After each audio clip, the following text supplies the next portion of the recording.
Hi folks, hope everyone is safe and well.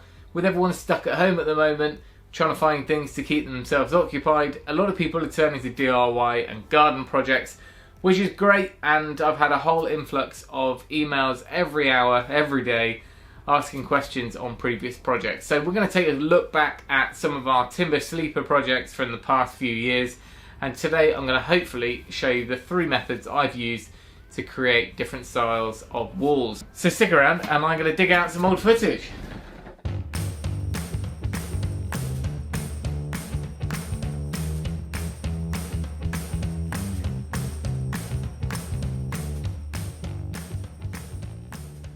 So the first method we're going to take a look at is the simplest and the one I did first, which is to lie them on their flattest, widest side and stack them up that way.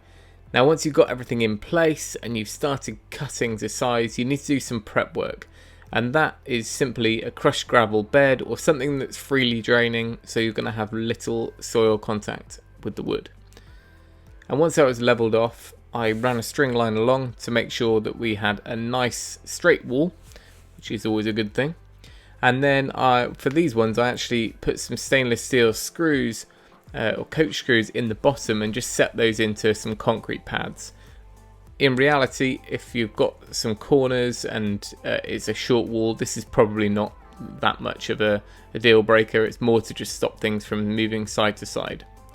I then stack them up like brickwork and I lock them together, or tack them together really, with just some stainless steel long screws, and just carried on building up that way. Now we're going 4 sleepers high on this corner, and this method, this is where it gets all its strength. The more corners you can have, the better and the stronger the wall. Every time you interlock the sleepers, you eradicate any risk of the wall tipping at all, because you've got so much weight hanging off the corner in another direction. So the more 90-degree bends you can design in, the better.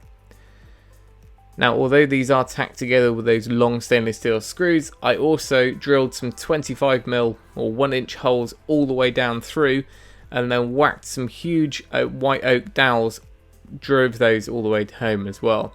That basically locked everything into one huge mass of oak, and really there's no chance of these moving. It also meant that I didn't have any steel and oak that can potentially start staining and get black marks all over the oak. And it also made a nice feature of the top course of sleepers. Now with these sleepers we decided we planed them and sanded them to get a nice smooth finish. And then we also finished them in an Osmo tinted colour UV oil to protect them from greying and silvering, and this is what they look like 4 years later.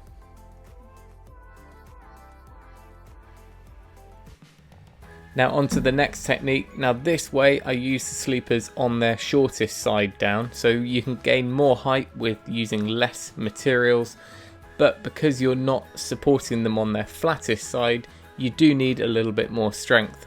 And for that reason I used some fence posts in the corners of this raised bed I built. And now although I did concrete these in to just keep everything located, the strength comes from how everything's fixed together. So you can do away with that bit, just cut your post to size.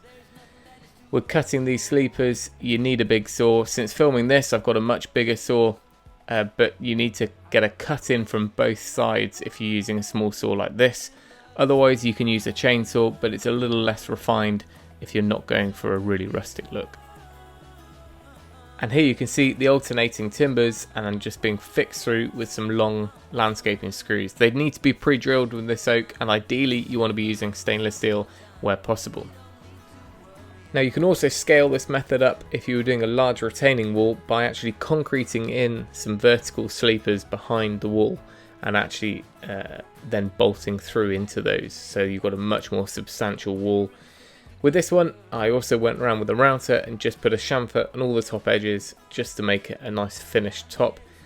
Now this project I left to grey naturally. It was going to be a kind of mellow and silver look, and that normally happens after about 6 months. The UV light kind of gets to it and it just silvers down nicely, and it will still not affect the durability of the oak at all.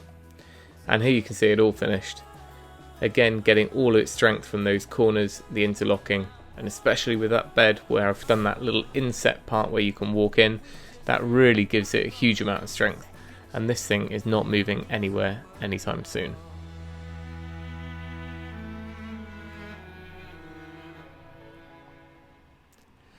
And then on to the third method that I've tried, which is the only method which allows for a curved or wavy type look to it. Even if you wanted a perfectly circular wall around a patio or something, this is really the only way you can go if you're building with sleepers. Yes, it takes a little bit more groundwork. You've got to dig down. These are set into like a trench, so you need to get that trench in place, do all your layout, and then we went about cutting the sleepers down to size. Now I did start out with a chainsaw there, but again it is just a little bit more refined to use a circular saw, and then that way you've got less finishing to do on the top surface. These ones I just ran a plane over to give that same chamfered look. Now in this method I did a dry fit first because I wanted to work out the random sort of stepping nature of the posts. You could of course do them all at the same height, but once I was happy with that, I then took them back out. You see there I put a gravel drainage bed in the bottom, and that means that again we've got no soil touching the bottom of the posts. When I was happy with that, I used some temporary steel strapping along the back that held my curves in place, kept everything like level and true and plumb, and then I packed in a dryish mix of concrete in on the front and the back to lock everything into place. And here you see I've pulled one out, and that's kind of the build up. Drainage in the bottom, concrete front and back, and nothing's really going anywhere. And then I backfilled with some gravel before a geotextile or weed fabric membrane, which then ran under all the bark. And you can see all of that in the build video series where I kind of go into it a little bit more detail.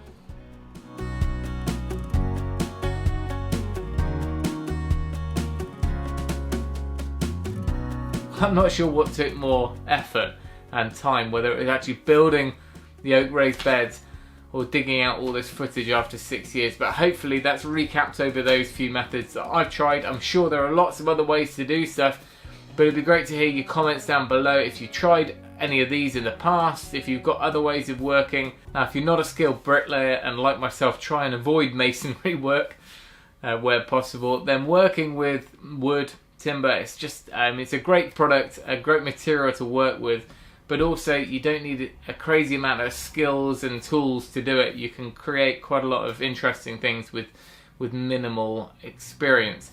But stay safe out there, but we'd also love to see your creations. I know a lot of people do tag us and things on Instagram and Facebook, but if you've been up to any raised beds or sleeper projects in the past, then do tag us in those and we'll take a look. And remember, tomorrow at 4 PM we will have another Tiny Takeover episode on the channel. It'll go live at 4 PM so you can watch it together with us, and it's another one of the kids projects videos where they've come in, taken over the workshop, and another thing to keep us busy. Thank you for watching. Remember, if you can, do it yourself, and we'll see you next time.